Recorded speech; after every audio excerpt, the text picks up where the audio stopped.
ரொம்ப பேருக்கு கூட்டத்தில் பேசுகிறதுன்னா பயம். நமக்கு ஒன்றும் தெரியாதுன்னு மற்றவங்க நினச்சிடக்கூடாதுங்கிற எண்ணம் தான் இதுக்கு காரணம். ரொம்ப முக்கியமான ஒரு கூட்டம்னா பயமும் அதிகமாக இருக்கும். முக்கியமானவங்கள்லாம் வருவாங்களே, அவங்களாம் நம்மளை பற்றி மட்டமாக நினச்சிருவாங்களே அப்படிங்கிற பயம் வந்துடும். ஆனால் மேடை பேச்சுங்கிறது அவ்வளவு கடினமான ஒரு காரியம் இல்லைங்கிறாங்க அது சம்பந்தமான நிபுணர்கள். யாரும் பேச்சாளர் ஆகலாம், இது ஒன்றும் பெரிய கிஃப்ட்டு கிடையாது அப்படின்னு அவங்க சொல்கிறாங்க. நீங்கள் ஒரு சிறந்த பேச்சாளர் ஆகணுமா அப்படின்னா அதுக்குன்னு சில ஆலோசனைகளை சொல்லி வச்சுருக்கிறாங்க அனுபவசாலிகள். முதல் ஆலோசனை என்னென்னா, உங்கள் பேச்சு எளிமையாக இருக்கணும். ஏதாவது ஒரு கருத்து அல்லது 2 கருத்து சொன்னால் போதும். 20 அல்லது 30 கருத்துக்களை சொல்லிகிட்டே போகக்கூடாது. ரெண்டாவது ஆலோசனை, நீங்கள் என்ன பேச போகிறீங்கிறது முதல்ல உங்களுக்கு நல்லா புரியணும்.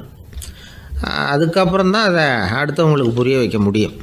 எப்படி ஆரம்பிக்க போகிறோம், எந்த கருத்தை முக்கியமாக வலியுறுத்த போகிறோம், எப்படி முடிக்க போகிறோம் அப்படிங்கிறத முதல்ல நல்லா சிந்தித்து மனசில் வச்சுக்கணும். கடைசியாக என்ன சொல்கிறீங்களோ அதுதான் கேட்குறவங்க மனசில் நிற்கும். மூணாவது ஆலோசனை என்னென்னா, உங்கள் பேச்சு சுருக்கமாக இருக்கணும். ஒரு 15 நிமிஷம் பேசுகிறது ரொம்ப பொருத்தம். மணிக்கணக்கில் பேசிக்கிட்டு இருக்கிறது நல்லதில்லை. நாலாவது ஆலோசனை, நீங்கள் பேசுகிறது உண்மையாக இருக்கணும். உங்களுக்கு உண்மையான அனுபவங்கள் இருக்கும், அதை சொல்லலாம். உங்களுடைய உண்மையான அனுபவங்களை மற்றவங்களோட பகிர்ந்துக்கணும், அதுதான் முக்கியம். ஐந்தாவது ஆலோசனை, ஆரம்பத்தில் கொஞ்ச நேரம் உங்களை பற்றியும் எதிரில் உள்ளவங்களை பற்றியும் சம்மந்தப்படுத்தி ஏதாவது பேசி ஒரு நெருக்கத்தை ஏற்படுத்திக்கணும். ஒவ்வொருத்தரும் இப்போ இவர் பேச போகிறது நம்ம சம்மந்தப்பட்டது அப்படின்னு நினைக்க ஆரம்பிச்சிருவாங்கல்ல, அதுக்கப்புறம் அவங்க கேட்க தயாராகிட்டாங்கன்னு அர்த்தம். எதிரில் உட்காந்துருக்கிற கூட்டத்திலேருந்து 3 பேரை தேர்ந்தெடுங்க. அதாவது வலது பக்கம் ஒருத்தர், நடுவில் ஒருத்தர், இடது பக்கம் ஒருத்தர். அதாவது உங்களை ரொம்ப கனிவாகவும் ஆர்வமாகவும் பார்க்குறவராக பார்த்து தேர்ந்தெடுத்துங்க மனசுக்குள்ளே. நீங்கள் பேசும்பொழுது என்ன பண்ணணும்னா, இவங்களை நேருக்கு நேராக மாறி மாறி பார்த்துக்கிட்டே பேசுனீங்கன்னா நீங்கள் ஏதோ ஒட்டுமொத்த கூட்டத்தையும் பார்த்து பேசுகிறதாக ஒரு உணர்வு அது ஏற்படுத்திவிடும். ஆறாவது ஆலோசனை என்னென்னா, சொற்பொழிவுன்னா நீங்கள் பேசணும், படிக்கக்கூடாது. எழுதி படிக்கிறது நல்லா இருக்காது. குறிப்புகள் வேணும்னா வச்சுக்கலாம். படிக்கிறது பேப்பர்லேருந்து வர்றது மாதிரி இருக்கும், பேசுகிறது இதயத்திலேருந்து வர்றது மாதிரி இருக்கும். அப்புறம் 7வது ஆலோசனை சொல்கிறாங்க. அது என்னென்னா, மேடையில் ஏறி நின்ன உடனே இயல்பாக மூச்சை இழுத்து விட்டுங்க, இயல்பு நிலைக்கு வாங்க, அதுக்கப்புறம் இயல்பாக பேச ஆரம்பிக்கலாம் அப்படிங்கிறாங்க. இவ்வளவும் பேச்சு கலையில் வல்லுநர்களாக இருக்கிறவங்க சொல்லுகிற ஆலோசனைகள். இதையெல்லாம் கடைபிடிச்சா நமக்கும் அதுக்கும் வெகு தூரம்னு நினச்சிக்கிட்டு இருந்த ஒன்று இப்போ கிட்டத்தில் நெருங்கி வந்துடும். நாம் சொல்கிறபடியெல்லாம் அது கேட்கும். ஒரு பேச்சாளர், அவருக்கு சுருக்கமாகவே பேச தெரியாது. மேடையில் ஏற்றி விட்டுவிட்டா போதும், ஆரம்பிச்சிருவார், நிறுத்த மாட்டார், பேசிக்கிட்டே இருப்பார். ஒரு தடவை அவர் ஒரு கூட்டத்தில் ரொம்ப நேரம் பேசிக்கிட்டே இருக்கிறார். எதிரில் பொறுமை இழந்த ஒருத்தர் தன்னுடைய கை கடிகாரத்தை காட்டினார். அதை கவனித்த பேச்சாளர், மன்னிக்கணும், கை கடிகாரம் நான் கொண்டுகிட்டு வர மறந்துட்டேன், அதுதான் நேரம் போனதே தெரியல அப்படின்னு சொல்லியிருக்கிறார். இதுக்கு அவர் சொன்னாராம் கோபமாக, ஏய்யா கடிகாரத்தை தான் பார்க்க முடியல, மறந்துட்டேன், பக்கத்தில் மாட்டிருக்கிற கேலண்டரையாவது பார்க்கக்கூடாதா அப்படின்னாராம். என்ன சார் உங்கள் பையன் என்ன செஞ்சுக்கிட்டு இருக்கிறான் இப்போது அப்படின்னு கேட்டார் ஒருத்தர். அடிக்கடி கண்ணாடி முன்னாடி நின்று அழகு பார்த்துக்கிட்டு இருக்கிறான் சார் அப்படின்னாரு அப்பா. இளம் பருவம் இப்படி தான் இருக்கும், அதையெல்லாம் சாதாரணமாக நினச்சிடாதீங்க அப்படின்னாரு அவர். என்ன சார் சொல்கிறீங்க, கண்ணாடி முன்னாடி நின்றுக்கிட்டு நேரத்தை வீணாக்கிக்கிட்டு இருக்கான், அதை ஒரு பெரிய விஷயமா நான் நினைக்கணுமா அப்படின்னாரு இவர். இளம் பருவத்தில் இளைஞர்களுக்கும் சின்ன பொண்ணுங்களுக்கும் அடிக்கடி கண்ணாடியில் பார்க்கணும்னு தோணும். அது வெறுமனே அழகு பார்க்கறது மட்டும் இல்லை, அவங்க தங்களையே தேடி கண்டுபிடிக்கிற ஒரு முயற்சி அது. இது ஒரு மனோதத்துவ விளைவு. இது வரைக்கும் சின்ன பிள்ளையா இருந்துட்டோம், இனிமேல் நாமளும் மற்றவங்க மாதிரி மனிதர்கள் தான் அப்படிங்கிற உணர்வு அவங்களுக்கு வருது. தங்களோட முகம் எப்படி இருக்குது, அழகு எப்படி இருக்குது, உடம்பு நேரம் எப்படி இருக்குது, முடி எப்படி இருக்குது அப்படிங்கிறதையெல்லாம் கண்டுபிடிக்கிறாங்க. அதுக்கப்புறம் இன்னொரு ஆணோ பொண்ணோ தன்னை கவனிக்கணும் அப்படின்னு நினைக்கிறாங்க. இதெல்லாம் மனோதத்துவ உண்மைகள், இதெல்லாம் இயற்கை. இதை பார்த்துட்டு பெற்றவங்க பிள்ளைங்க கெட்டு போட்டாங்க அப்படின்னு நினைக்கக்கூடாது, அவங்கள திட்டிகிட்டே இருக்கக்கூடாது. இன்றைக்கி பல குடும்பங்களில் இதுதான் நடந்துக்கிட்டு இருக்குது. மனுஷ வாழ்க்கையிலேயே இப்படியும் இல்லாத அப்படியும் இல்லாத ஒரு பருவம் இளம் பருவம். 13லேருந்து 19 வயசுக்கு உட்பட்ட ஆண்கள் பெண்கள் இந்த வகையை சேர்ந்தவங்க, டீனேஜ் குரூப். இவங்கள சின்னவங்கன்னு நினச்சிட முடியாது, பெரியவங்கன்னு நினச்சிட முடியாது. இவங்க ரொம்ப சென்சிட்டிவ். சமூகம் நினச்சா இவங்களை நல்லவங்களாகவும் ஆக்கலாம், கெட்டவங்களாகவும் ஆக்கலாம். கொஞ்சம் அக்கறை எடுத்துக்கிட்டால் பெரிய பெரிய மேதைகளையும் விஞ்ஞானிகளையும் உருவாக்கலாம். ஆனால் நடக்கிறது என்ன தெரியுமா, அநேகமாக இவங்களை யாருமே சரியாக புரிஞ்சுக்கிறது இல்லை, இவங்களை சரியாக நடத்துறதும் இல்லை. இது வரைக்கும் நாம் சொல்கிறத கேட்டுக்கிட்டு இருந்தான், இப்போல்லாம் அவன் இஷ்டத்துக்கு நடக்க ஆரம்பிச்சுட்டான் அப்படின்னு வருத்தப்படுற பெற்றோர்கள் அதிகம். இது வருத்தப்படுற விஷயம் இல்லை, சந்தோஷப்பட வேண்டிய விஷயம். உங்கள் புள்ள சொந்தமாக யோசிக்க ஆரம்பிக்கிறதும் நடந்துக்க ஆரம்பிக்கிறதும் ஒரு தப்பான விஷயமா? அவன் கடைசி வரைக்கும் உங்கள் பேச்சையே கேட்டுக்கிட்டு இருக்கணுங்கிறது என்ன நியாயம்? இன்னைக்கு இளைஞர்களை பெரியவங்க தப்பாக புரிஞ்சுக்கிட்டு தவறாக நடத்துறதுனால தான் அவங்களுக்கு வெறுப்பு, எரிச்சல், மனக்கசப்பு எல்லாம் உண்டாகுது. பெற்றவங்க சரியாக மதிக்கிறது இல்லை அப்படிங்கிற ஒரே காரணத்தினாலேயே வீணா போகிற பிள்ளைங்க இன்னைக்கு அதிகம். சரி, பெற்றவங்களுக்கு இன்னைக்கு என்னதான் புத்தி சொல்ல வர்றீங்க அப்படின்னு கேட்குறீங்களா? நாம் எதையும் சொல்ல வரல, ஆனால் அது சம்பந்தமான சில நிபுணர்கள் சொல்லியிருக்கிறத உங்கள் காதில் போட்டு வைக்கலாம். அது என்னென்னா, பிள்ளைங்க கிட்ட அன்பு செலுத்துங்க. குழந்தையா இருந்தப்போ எவ்வளவு பாசமாக இருந்தீங்க, வளர வளர அதை ஏன் குறைச்சிக்கிறீங்க? பெற்றவங்களின் அன்பான வார்த்தைகளுக்கு ஏங்குறவங்க தான் இன்றைய இளைஞர்கள். அவங்க எதை சொன்னாலும் அதை அக்கறையாக காது கொடுத்து கேளுங்க, அலட்சியப்படுத்தாதீங்க. அவங்க விரும்புறது உங்ககிட்ட இருந்து ஒரு மதிப்பு, மரியாதை, அங்கீகாரம், இவ்வளவுதான்.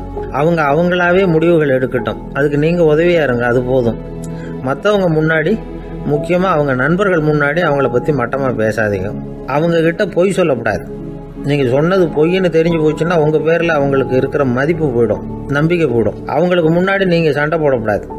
உங்கள் பிள்ளைய எப்பவும் இன்னொரு பிள்ளையோட ஒப்பிட்டு பேசுகிற வேலையே வேணாம். கூட பிறந்த மற்றவங்களோட கூட ஒப்பிடக்கூடாது. இப்படி செஞ்சால் அவன் உங்ககிட்டையும் பிரியமாக இருக்க மாட்டான், அவங்ககிட்டையும் பிரியமாக இருக்க மாட்டான். புள்ள எங்கே போகிறான், என்ன பண்ணுறான் அப்படின்னுலாம் துப்பறிஞ்சிக்கிட்டு இருக்கக்கூடாது. இளைஞர்கள் தனிமையை விரும்புகிறவங்க. அவங்கள பெட்டியில் வச்சு மூடி பாதுகாக்கணும்னு நினைக்கக்கூடாது. அவங்கள எப்படி பாதுகாக்கிறது அப்படிங்கிறது அவங்களுக்கே தெரியும்.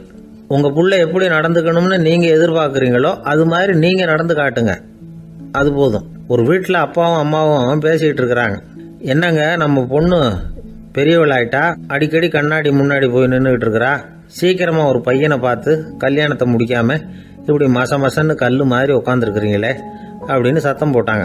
அந்த அம்மா, அவசரப்படாத, பார்க்கறதுக்கு கண்ணுக்கு அழகா லட்சணமா புத்திசாலியா ஒரு பையன் கிடைக்க வேணாமா, அதுதான் பார்த்துக்கிட்டு இருக்கிறேன் அப்படின்னார் அப்பா. இதுக்கு அந்த அம்மா சொல்றாங்க, எங்க அப்பா இப்படியெல்லாம் நினைச்சுக்கிட்டு இருந்திருந்தா எனக்கு கல்யாணமே ஆயிருக்காது தெரியுமா அப்படின்னாங்களாம். எனக்கு ஒரு நண்பர், அவர் ஒரு வழக்கறிஞர். ஒரு நாள் அவர்கிட்ட பேசிக்கிட்டு இருந்தேன். அப்போ கேட்டேன், ஏன் சார் நீங்கள்லாம் கோர்ட்டில் வாதாடுறப்போ கருப்பு நிற அங்கி அணியிறீங்களே, அதுக்கு என்ன காரணம்? சட்டத்துக்கும் கருப்பு கலருக்கும் என்ன சம்பந்தம் அப்படின்னு கேட்டேன். அது ஒரு சுவாரஸ்யமான கதைன்னார் அவர். சொல்லுங்களேன் அப்படின்னு அவர் சொன்னார். கிபி 1694 வருஷத்துல இங்கிலாந்து அரசி 2வது மேரிங்கிறவர் இறந்து போனார். அந்த ராணியோட கணவர் 3ஆம் வில்லியம், அவரு ஒரு உத்தரவு போட்டாராம், அரசியோட மறைவுக்கு அனுதாபம் தெரிவிக்கிற வகையில வழக்குரைஞர்கள் எல்லாரும் கருப்பு நிற அங்கி அணியணும் அப்படின்னு. அன்னைக்கு ஆரம்பிச்ச அந்த பழக்கம் அதுக்கப்புறம் மாறவே இல்லையா, இன்னைக்கும் தொடருது. வழக்குரைஞர்கள்லாம் முதல்ல கருப்பு அங்கி மட்டும்தான் அணிஞ்சாங்களாம். அதில் ஒரு சின்ன சங்கடம், ஏற்கனவே உடம்பு கருப்பாக இருக்கிறவங்க அதுக்கு மேலே கருப்பு ட்ரெஸ் வேற போட்டுக்கிட்டா முகம் பளிச்சுன்னு தெரியாது இல்லையா. அதனால் முகம் பளிச்சுன்னு தெரியறதுக்காக அவங்கெல்லாம் வெள்ளை நிற பட்டியை அணிய ஆரம்பித்தாங்களாம். இப்படி தான் இங்கிலாந்தில் அந்த பழக்கம் ஆரம்பமாயிருக்குது. அந்த சமயத்தில் இந்தியாவை ஆண்டது பிரிட்டிஷ்காரங்க தானே, அதனால இங்கேயும் அந்த பழக்கம் அப்படி நடைமுறைக்கு வந்துட்டுது. அதே மாதிரி சர்ச்சிலின் மூதாதையரான மார்ல்பரோ பிரபுவின் ஞாபகார்த்தமாக நீதிபதிகள் இந்த வெள்ளை குள்ளாய் அணிகிற முறை பழக்கத்துக்கு வந்துதான். இதுதான் என்னுடைய நண்பர் சொன்ன தகவல். இங்கிலாந்தில் நீதிமன்றம்ங்கிறது ரொம்ப மதிப்புள்ளது. அந்த அளவுக்கு சட்டத்துக்கு அங்கே மரியாதை. அங்கே நடந்த ஒரு சுவாரஸ்யமான நிகழ்ச்சியை ஒரு சகோதரி எழுதி அனுப்பியிருந்தாங்க. அவங்க அப்பா நீதித்துறையை சேர்ந்தவரா, அவர் சொன்னதான் இது. அவங்க எழுதி அனுப்பியிருந்த விஷயம் என்னென்னா, அங்கே ஒரு கேஸில் ஒரு முக்கியமான தீர்ப்பு வழங்க வேண்டியிருக்குது. ஜட்ஜு, பாரட்லா படித்த பெரிய பெரிய வக்கீல்கள், ஜூரி எல்லாருமா கூடி அந்த கேஸை பற்றி விவாதிக்கணும். சுமாராக 40 பேர். இதுக்காக கோர்ட்டு ஹாலில் விசேஷ சேம்பரில் நுழையிறதுக்கு முன்னாடி அவங்கெல்லாம் தங்களுடைய கோட்டு, தொப்பி எல்லாத்தையும் கழட்டி அங்கே நின்றுக்கிட்டு இருந்த ஒரு அட்டெண்டர்கிட்ட கொடுத்துட்டு உள்ளே போனாங்க. அந்த ஆள் படிக்காதவர். அவர் ஒவ்வொருத்தர் கொடுக்குறதையும் வாங்கி அங்கே அப்படியே ஒரு இடத்துல அடுக்கி வைக்கிறார். அப்படியே வாங்கி உள்ளே வச்சுக்கிட்டு இருக்கிறார் ஒவ்வொரு இடத்துல. அது அவரோட வேலை. உள்ளே போன ஜட்ஜி, வக்கீல், ஜூரி எல்லாரும் ரொம்ப நேரமாக அந்த கேஸை பற்றி விவாதிக்கிறாங்க. ஒரு நாள் பூரா ஆயிட்டுது. அவ்வளவு தீவிரமாக அக்கு வேறு ஆணி வேறையா பிச்சு உதறி இருக்கிறாங்க. ஒரு வழியாக 13 மணி நேரம் கழித்து வெளியில் வந்திருக்கிறாங்க. ஒவ்வொருத்தராக வர வர அந்த அட்டெண்டரும் அவங்கவுங்க கோட்டு தொப்பியை அவங்கக்கிட்ட எடுத்து ரொம்ப மரியாதையாக திருப்பி கொடுத்துக்கிட்டு இருக்கிறார். கடைசியாக ஜட்ஜ்மெண்ட்லாம் எழுதி முடிச்சுட்டு ரொம்ப திருப்தியோடவும் களைப்போடவும் வெளியில் வந்துக்கிட்டு இருக்கிறாராம். இந்த ஆள் அவருடைய மேல் கோட்டையும் தொப்பியையும் எடுத்து அவர்கிட்ட ரொம்ப மரியாதையோடு நீட்டினாராம். ஜட்ஜுக்கு ரொம்ப ஆச்சரியம். இந்த ஆள் எப்படி இவ்வளவு பேரோட கோட்டு தொப்பி எல்லாத்தையும் ஞாபகம் பேசாமல் திருப்பி கொடுக்குறார் அப்படிங்கிறது அவருக்கு ஆச்சரியம். அதனால் அவர் அந்த ஆளை பார்த்து கேட்டாராம், ஏப்பா இந்த கோட்டை கொடுக்குறியே, இது என்னோடது தானா? என்னோடது தான்னு உனக்கு எப்படி தெரியும் அப்படின்னாராம். இதுக்கு அந்த பியூனு ரொம்ப பதவிசா பதில் சொன்னாராம், ஐயா இந்த கோட்டு ஹேட்டை உங்ககிட்ட வாங்கி மாட்டினேன், இப்போ திரும்ப உங்ககிட்ட தரணும், தந்துட்டேன், இதுதான் என்னோட வேலை. மற்றபடி இது உங்களோடதா இல்லையா அப்படிங்கிறதெல்லாம் எனக்கு தெரியாதுங்க அப்படின்னாராம். ஒரு சீடன் அந்த காலத்துல அஹிம்சைக்கு மரியாதை அதிகமா இருந்தது. இந்த காலத்துல இம்சைக்கு அதிக மரியாதை. ஒரு பெரியவர் இருந்தார். உண்மையை பத்தியும் சத்தியத்தை பத்தியும் நிறைய உபதேசம்லாம் பண்ணார். அது பிரகாரமே நடந்தார். அவர் பின்னாடி நிறைய கூட்டம்லாம் இருந்தது. சீடர்கள் அதிகமா இருந்தாங்க. அவர் கொள்கைக்கு மரியாதை இருந்தது. ஆனா காலப்போக்கில் அந்த மரியாதை குறைஞ்சி போச்சு. அவர் பின்னாடி போன கும்பலும் குறைஞ்சி போச்சு. இது ஏன்? இப்படி ஒரு கேள்வி கேட்டார் ஒருத்தர். அதுக்கு பதில் சொல்ல வந்தார் ஒருத்தர். அவரு ஒரு கதையை சொன்னார். சீக்கிய கதை. அதாவது மகான் குருநானக் உபதேசம் பண்ணிக்கிட்டு இருந்த காலம். அவர் பின்னாடி ஏகப்பட்ட கூட்டம் போற இடமெல்லாம் மக்கள் வெள்ளம் அவர் பின்னாடியே போயிட்டு இருந்ததுதான். அவர் எந்த ஊருக்கு போனாலும் எல்லாரும் பின்னாடியே போனாங்க. இந்த கூட்டத்தையும் அவங்க கிட்ட இருக்கிற ஆர்வத்தையும் போனார் ஒருத்தர். அவரு குருநானக்கோட நண்பர். அவர் நேரா போய் குருநானக்க பார்த்தார். ஆகா, உங்களுக்கு தான் எத்தனை 1000 சீடர்கள் அப்படின்னார்.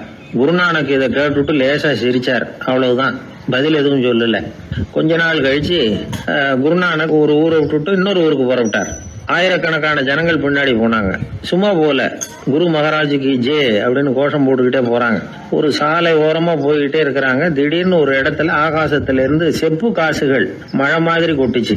கோஷம் போட்டுக்கிட்டு வந்தவங்க எல்லாம் பாதி பேர் உடனே கதைஞ்சு ஓடினாங்க.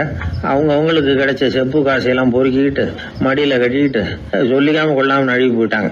அவர் இதையெல்லாம் கவனிக்காம தொடர்ந்து போய்கிட்டே இருக்கிறார். அடுத்த ஊருக்கு போனார். அங்க மறுபடியும் ஒரு பணமழை.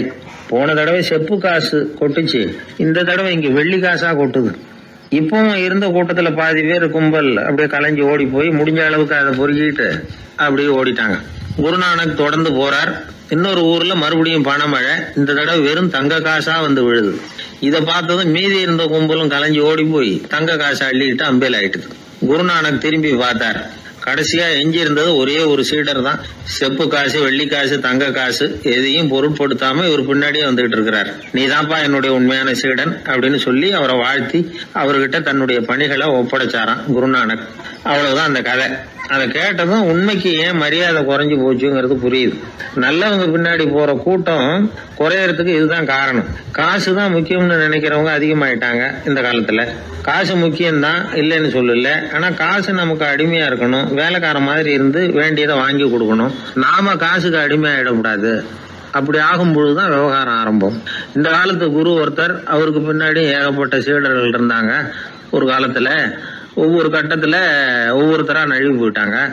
இப்ப மிஞ்சி இருக்கிறது ஒரே ஒரு சீடன் தான். ரொம்ப பவ்யமா கையை கட்டிட்டு அவர் முன்னாடி உட்காந்துருக்கிறான். கடைசியில நீ மட்டுமாவது இருக்கியப்பா, அது போதும், நீ தான் எனக்கு உண்மையான சீடன் அப்படின்னாராம் குரு. அதுக்கு அந்த சீடன் சொல்லியிருக்கான், அப்படி இல்லைங்க சுவாமி, நீங்க இப்போ உட்காந்துக்கிட்டு இருக்கிற பீடத்துக்கு அடியில பெட்டியில பணம் வச்சிருக்கிறீங்க, அது எனக்கு தெரியும். அதனால நீங்க எப்போ எழுந்திரிச்சு அந்த பக்கம் போவீங்கன்னு பாத்துக்கிட்டு இருக்கிறேன் அப்படின்னானா. ஒரு ஊர்ல ஒரு துறவி இருந்தார், புத்த சமய துறவி. அந்த ஊர் மன்னன் அவரை பத்தி கேள்விப்பட்டிருக்கான். ஒரு நாள் புறப்பட்டு போனான். துறவியின் பாதங்களை தொட்டு வணங்கினான். அதுக்கப்புறம் சொன்னான், ஐயா, நான் உங்களை அரண்மனைக்கு அழைச்சிட்டு போறதுக்காக வந்திருக்கிறேன். இனிமே நீங்க இங்க எதுக்கு இருக்கணும் அப்படின்னானா. அவன் மனசுக்குள்ள என்ன நினைப்புன்னா, இவர் எங்க வர போறாரு, நான் ரொம்ப எளிமையானவன், எனக்கு எதுக்கு அரண்மனை வாசம்னு சொல்லி விடுவார் அப்படின்னு நினைச்சிருக்கான். ஆனா அந்த துறவி என்ன பண்ணார் தெரியுமா? அப்படியா, சரி போகலாம் வா. போய் உன் ரதத்தை கொண்டுட்டு வா, அரண்மனைக்கு போகும்பொழுது அதுக்கு தகுந்த மாதிரி ஆடம்பரமாக போகணும் அப்படின்னு விட்டாரான். துறவி இப்படி சொன்னதும் அந்த மன்னனுக்கு மனசுக்குள்ள சந்தேகம் வந்துட்டுது. இவர் உண்மையிலேயே துறவி தானா, ஏமாத்து பேர் வழி மாதிரி தெரியுதே அப்படின்னு நினச்சிருக்கான். இருந்தாலும் இனிமேல் என்ன பண்ணுறது, சொல்லியாச்சு. ரதத்தை கொண்டுகிட்டு வந்தான். துறவி ஏறி உக்காந்தார். பக்கத்தில் ராஜா. அவர் ரொம்ப உற்சாகமாக வரார். இவன் ரொம்ப சோர்ந்து போய் வரான். துறவி மரத்தடியிலேயே வாழ்ந்து பழக்கப்பட்டவர், அரண்மனையில் எளிமையாக ஒரு இடத்துல உட்காந்துக்குவார் அப்படின்னு நினச்சான். ஆனால் அப்படி இல்லை. அரண்மனைக்கு வந்த உடனே அந்த துறவி அதை கொண்டுட்டு வா இதை கொண்டுட்டு வான்னு சொல்லி உத்தரவு போட ஆரம்பிச்சுட்டார். அரண்மனையில் இருந்தால் அரசனை மாதிரி இருக்கணும் அப்படிங்கிறார். ராத்திரி பூரா சௌரியமாக தூங்கினார். பகலில் அரண்மனை தோட்டத்தில் உலாவ வேண்டியது, நீச்சல் குளத்தில் குளிக்க வேண்டியது, இப்படியே பொழுது போக்கிட்டு இருக்கிறார். அந்த அரண்மனையில் துறவி மகிழ்ச்சியாக இருக்கிறார். மன்னனால் அப்படி இருக்க முடியல. அவருக்கு எந்த கவலையும் இல்லை, இவனுக்கு அரசாங்க கவலைகள். துறவி அப்படி இருக்கிறத இவனால் தாங்கிக்க முடியல. ஒரு நாள் அவர்கிட்டே போய், நான் உங்ககிட்ட கொஞ்சம் பேசணும் நானா. துறவி பார்த்தார். நான் இந்த அரண்மனைக்கு வரும்பொழுதே நீ என்னமோ என்கிட்ட கேட்கணும்னு நினைச்ச. ஏன் காலதாமதம்? நீ அனாவசியமாக உன்னையே தொந்தரவு பண்ணிட்டு இருக்கிற. நீ கவலையாக இருக்கேங்கிறது எனக்கு புரியுது. நான் மரத்தடியில் இருந்தப்போ கூட என்னை அடிக்கடி சந்திச்சுக்கிட்டு இருப்பேன். ஏதாவது விளக்கம் கேட்கறது உண்டு. இங்கே வந்த பிறகு என்னை சந்திக்கிறது கூட அபூர்வமாக போயிட்டுது. நீ இப்போ என்ன கேட்க போறேங்கிறது எனக்கு தெரியும், இருந்தாலும் கேள் அப்படின்னாராம். வேற ஒன்றும் இல்லைங்க, இப்போ உங்களுக்கும் எனக்கு என்ன வித்தியாசம்? 2 பேரும் அரண்மனையில் தான் இருக்கிறோம். நீங்கள் மகிழ்ச்சியாக இருக்கிறீங்க, நான் அப்படி இருக்க முடியல. இவ்வளவுக்கும் நீங்கள் முன்னாடி இருந்தது மாதிரி இல்லை. தினமும் தங்க தேர் கேட்குறீங்க, உயர்தரமான ஆடைகள் அணிகிறீங்க, சுவையான சாப்பாடு. இப்படி இருக்கிறப்போ உங்களுக்கும் எனக்கு என்ன வித்தியாசம்? இதுதான் மன்னனுடைய கேள்வி. இதுக்கு பதில் சொல்கிறேன், என் கூட புறப்பட்டு வா, இந்த நகரத்துக்கு வெளியில் போவோம் அப்படின்னு சொல்லி அரசனை கூப்பிட்டுக்கிட்டு ஊர் எல்லைக்கு சேர்ந்தார் துறவி. அங்கே போய் சொன்னார், இதை பாருப்பா, இந்த இடத்த தான் தேடிக்கிட்டு இருந்தேன். இனிமே நான் திரும்பி வரப்போறதில்ல. நீ என்னோட வர்றியா திரும்பி போறியா அப்படின்னார். நான் எப்படிங்க உங்கள் கூட வர முடியும்? என்னுடைய நாடு, என்னுடைய சொத்துக்கள், மனைவி, மக்கள் எல்லாத்தையும் விட்டுட்டு எப்படிங்க வர்றதுன்னா. இப்போ அந்த துறவி சொன்னார், இப்போ வித்தியாசத்தை தெரிஞ்சுக்கிட்டியா? நான் அரண்மனையில் இருந்தேன், எல்லா வித பொருள்களும் உடையவனா இருந்தேன். ஆனால் எதையும் சொந்தம் கொண்டாடுறவனா இருக்கல. ஆனால் நீ அப்படி இல்லை, எல்லாத்தையும் சொந்தம் கொண்டாடிக்கிட்டு இருக்கிற. இதுதான் நமக்குள்ள வித்தியாசம் அப்படின்னு சொன்னார். அரண்மனை ஆடைகளை அப்படியே களைஞ்சார், அரசங்கிட்ட கொடுத்தார். உன்னுடைய ஆடைகளை நீயே வச்சுக்கோன்னார். அவர் பாட்டுக்கு நடந்து போனார், திரும்பியே பார்க்கல. அரசனுக்கு அப்பதான் தன்னுடைய அறியாமை விளங்குச்சான். இதிலிருந்து நாம புரிஞ்சுக்க வேண்டியது என்னன்னா, இந்த உலகத்துல எத்தனையோ பொருள்கள், அதையெல்லாம் முறையா பயன்படுத்தினா மகிழ்ச்சி. அதை விட்டுட்டு அதுக்கெல்லாம் சொந்தம் கொண்டாட ஆரம்பிச்சா கவலை. நம்ம ஆட்கள் சொந்தம் கொண்டாடுற விதமே தனி. ஒரு ஆளு இன்னொருத்தங்கிட்ட ஒரு கொடை கடன் வாங்கியிருந்தான், திருப்பி கொடுக்கல. கொடையை கொடுத்தவன் கேட்டான், என்கிட்ட கடன் வாங்கினிய கொடை, அதை கொஞ்சம் திருப்பி தர்றியான்னா. அது உனக்கு இப்போ அவசரமா தேவைப்படுதா அப்படின்னு கேட்டான் இவன். எனக்கு தேவைப்படல, அந்த கொடையை நான் யாருக்கிட்ட வாங்கியிருந்தேனோ அவனுக்கு இப்போ அது அவசரமா தேவைப்படுது அப்படின்னு நானான் அந்த ஆள். ஒரு அப்பாவுக்கு 2 பிள்ளைங்க. மூத்தவன் ரொம்ப அடக்கம், அப்பா எது சொன்னாலும் கேட்பான், பெரியவங்களுக்கு கீழ்ப்படிஞ்சு நடப்பான். இளையவன் அப்படி இல்லை, தான் நினைச்சதை தான் சொல்லுவான், செய்வான். அடுத்தவங்க சொல்றதை கேட்க மாட்டான், அடங்கி நடக்க மாட்டான். இந்த 2 பேர்ல யாரை உங்களுக்கு பிடிக்கும்? பெரியவனை தான் பிடிக்கும். ஏன்னா அவன் தான் சொல்ற பேச்சை கேட்கறவன் அப்படின்னு சொல்லுவீங்க. ஆனா ஒரு ஞானி என்ன சொல்றாரு தெரியுமா? ஒரு குழந்தை அதன் அறிவுக்காக மதிக்கப்பட வேண்டுமே தவிர அதனுடைய கீழ்ப்படியும் தன்மைக்காக அல்ல அப்படிங்கிறார். நம்ம குழந்தைகளை சுயமா சிந்திக்கிறதுக்கு நாம விடுறதில்லை, மற்றவங்களை பார்த்து காப்பி அடிக்கிறதுக்கு தான் நாம் அவங்களுக்கு கற்றுக் கொடுக்குறோம். புகழ்பெற்ற மனிதர்கள் சிலருடைய பேரை சொல்லி நீயும் அவர் மாதிரி ஆகணும், இவர் மாதிரி ஆகணும் அப்படின்னு சொல்லிகிட்டே இருக்கிறோம். குழந்தைகள் தங்களுடைய தனித்தன்மையை வளர்த்துக்கிறதுக்கு நாம் தடையாக இருக்கிறோம். ஒரு குழந்தைகிட்ட அனாவசியமாக நம்பிக்கையை வளர்த்துடக்கூடாது, எந்த கோட்பாட்டையும் திணிக்கக்கூடாது. நாம் ஏற்கனவே அர்த்தமில்லாத கருத்துக்களையும் கொள்கைகளையும் மனசில் போட்டு நிரப்பி வச்சிருக்கிறோம். இந்த உலகத்துக்கு புதுசாக சேர்ந்திருக்கிற ஒரு குழந்தையின் தூய்மையான மனசில் நம்ம கருத்துக்களை அறிமுகம் செய்ய அல்லது திணிக்கிறதுக்கு நமக்கு எந்த அதிகாரமும் கிடையாது. ஒரு குழந்தைய நீ இந்த மதத்தை சேர்ந்தவன் அப்படின்னு பிறந்ததுமே ஒரு முத்திரை குத்தி விடுறோம். இது அதோட சுதந்திரத்தை ஆரம்பத்திலேயே கிள்ளி எறிகிறது மாதிரி தான். நீங்கள் ஒரு மதத்தின் வழிமுறைகளை கடைப்பிடிச்சிக்கிட்டு வர்றீங்க, அந்த வழியில் போய்கிட்டு இருக்கிறீங்க, சரி, அதனால் போகிறீங்க. அதுக்காக உங்கள் குழந்தையையும் அதே வழியில் தான் வரணும் அப்படின்னு கட்டாயப்படுத்துறதுக்கு உங்களுக்கு என்ன உரிமை இருக்குது? அந்த குழந்தை சுயமாக சிந்திச்சு ஒரு முடிவுக்கு வரட்டுமே, அதுக்கு நீங்கள் ஏன் தடையாக இருக்கிறீங்க? நமக்கு உண்மையிலேயே நம்ம குழந்தை மேலே அன்பு இருந்தால் இது மாதிரி திணிப்பு வேலைகளை செய்யக்கூடாது. திணிப்பு வேலைகளிலிருந்து குழந்தைகளை காப்பாற்றினா போதும். அதுதான் ரொம்ப முக்கியம். அடுத்த தலைமுறை அற்புதமான தலைமுறையாக உருவாகும். நாம் தான் சாதி மத சங்கடங்களில் மாட்டிக்கிட்டு தவிக்கிறோம். அவங்களாவது சாதி மத வேறுபாடு இல்லாத சமுதாயத்தை பார்க்கட்டுமே, அந்த சௌகரியங்களை அனுபவிக்கட்டுமே. அதுக்கு நாம் என்ன செய்யணும்னா ஒன்றும் செய்யாமல் இருந்தால் போதும். ஒரு குழந்தைகிட்ட நம்ம கருத்தை திணிக்கும் பொழுது என்ன ஆகுது தெரியுமா? அது அவனை அவங்ககிட்ட இருந்தே அப்புறப்படுத்தி விடுது. அவனுடைய தனித்தன்மையை அழிச்சுடுது. அவனை ஒரு எல்லைக்குள்ளே திணிச்சுடுது. இதெல்லாம் அன்புங்கிற பேரால் பெற்றோர்கள் செய்கிற தப்பு. இதெல்லாம் கேட்டுக்கிட்டு இந்த காலத்தில் அப்பா ஒருத்தர் சொன்னார், நான் கருத்துக்களை எல்லாம் என் பையன்கிட்ட திணிக்கிறது இல்லைங்க, ஆனால் அதிகமாக சாப்பிட சொல்லி கட்டாயப்படுத்துவேன் அப்படின்னார். உங்கள் வீட்டு சமையல் அவ்வளோ நல்லா இருக்குமான்னு கேட்டாங்க. நல்லா இருந்தால் நான் ஏன் அவனை சாப்பிட சொல்லி கட்டாயப்படுத்த போகிறேன் அப்படின்னார். கிபி 1078 மார்ச் மாதம் 19 திங்கட்கிழமை அதிகாலை நேரம் ஒரு குழந்தை பிறந்தது. எங்க தெரியுமா? காஸ்பியன் கடலுக்கு தெற்கே பாரசீக மொழி வழங்கிய தபரிஸ்தான் மாநிலத்துல ஜீலான்கிற புனித நகர், அதோட புறநகர் பகுதியில் உள்ள நீப்புங்கிற ஊர்ல தான் அந்த குழந்தை பிறந்தது. அந்த இடம் இப்போ ரஷ்யாவில் இருக்கு. அந்த குழந்தை யாருன்னு நினைக்கிறீங்க?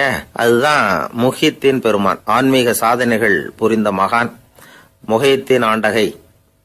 தன்னுடைய 18வது வயசுல உயர்கல்விக்காக ஜீலான் நகரத்தை விட்டு பகுதாத் நகரத்துக்கு புறப்பட்டு போறார்.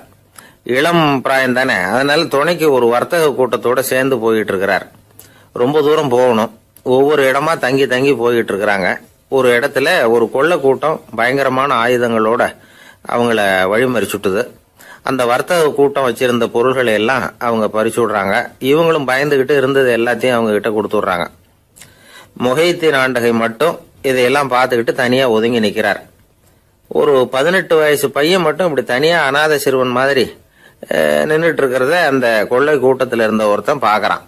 கிட்ட நெருங்கி வர்றான். அலட்சியமாகவும் கிண்டலாகவும் உங்ககிட்ட ஏதாவது இருக்குதா அப்படின்னு கேட்கறான். இவங்கிட்ட என்ன இருக்க போகுது அப்படிங்கிற நம்பிக்கையில அவன் அப்படி கேட்கறான். உடனே இவரு இருக்குதே, என்கிட்ட 40 தீனார் இருக்கு அப்படிங்கிறார். இப்படி சொல்லியும் அந்த கொள்ளைக்காரனுக்கு நம்பிக்கை வரல. என்னடா விளையாடாத, பொய் சொல்லாத, உண்மையை சொல்லு அப்படிங்கிறான் அவன். உண்மையைத்தான் சொல்றேன், என்கிட்ட 40 தீனார் இருக்கு அப்படிங்கிறார் இவர். எங்க வச்சிருக்கிற அப்படின்னு கேக்குறான். சட்டையின் விழாப்புறத்துல உள்ள பகுதியில அதை வச்சு தச்சிருக்கிறாங்க அப்படின்னு உண்மையை சொல்றார். உடனே கொள்ளை கூட்ட தலைவன் அதை கத்தியால கீறிப்பார் அப்படின்னு உத்தரவு போடுறான். அந்த சட்டையை கிழிக்கிறாங்க. உள்ள இருந்து 40 பொற்காசுகளும் பொல பொலன்னு கீழே கொட்டுச்சு. அதை பார்த்த உடனே அந்த கொள்ளை கூட்ட தலைவன் மலைச்சு போய் நின்னுட்டான். காசை பார்த்துட்டு அவன் மலைச்சு போகல, பொய் பேசாத அந்த பையனோட நேர்மையை பார்த்துட்டு அவன் அப்படி நின்னான். மெதுவா அந்த பையன் கிட்ட வந்தான். ஏன்பா, நீ என்ன பணக்கார குடும்பமா அப்படின்னு கேட்டான். அப்படிலாம் இல்ல, எனக்கு அப்பா இல்ல, அம்மா மட்டும்தான் உண்டு. எங்க அப்பா எனக்குன்னு விட்டு போன சொத்தே இந்த 40 தீனார் தான் அப்படின்னாரு இவர். அப்படி இருந்துமா உண்மை பேசணும்னு ஆசைப்பட்டேன்.